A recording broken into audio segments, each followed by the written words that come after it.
kuwa na uhakika wa mambo ambayo hayaonekani, lakini kwenye moyo na kwenye ufahamu unaamini kwamba hiki kitu kipo. Sawa?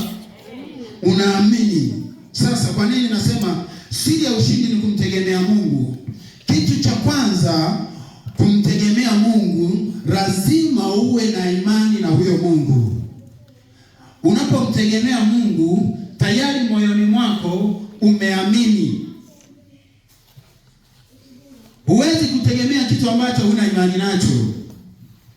Huwezi kusubiri kitu ambacho hauna hakika kitakuja. Hauwezi kutembea na mtu ambaye una mashaka naye. Lakini kwa nini iwe siri ya ushindi ni kumtegemea Mungu? Kwa sababu tunamtegemea, kwa sababu tayari tuna imani naye. Amen. Tunamtegemea Mungu kwa sababu tuna imani naye. Acha nikwambie asubuhi leo, kuna wakati unapita kwenye changamoto, kuna wakati unapita kwenye magumu.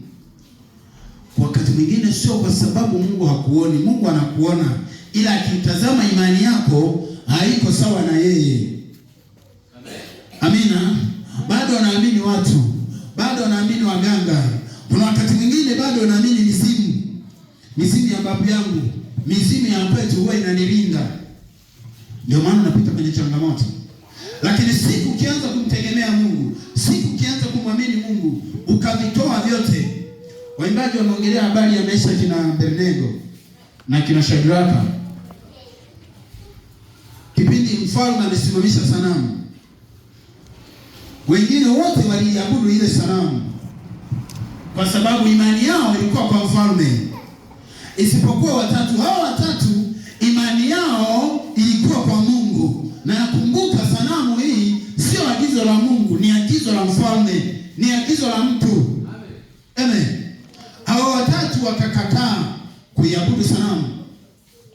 Na muda huo wanakataa, wako kwenye wakati mgumu. Lile tanuru la moto limechochewa zaidi mara 7 tofauti na ambavyo lilikuwa linachochewa mwanzo. Maana kama ni kuni ziliongezwa zaidi, kama ni moto kuwaka uliwaka zaidi.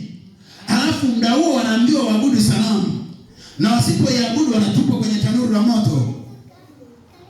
Kilichowasaidia na kuwaokoa, walikuwa na uhakika na Mungu wao, walikuwa na imani na Mungu wao, japo muda huo Mungu alikuwa haonekani.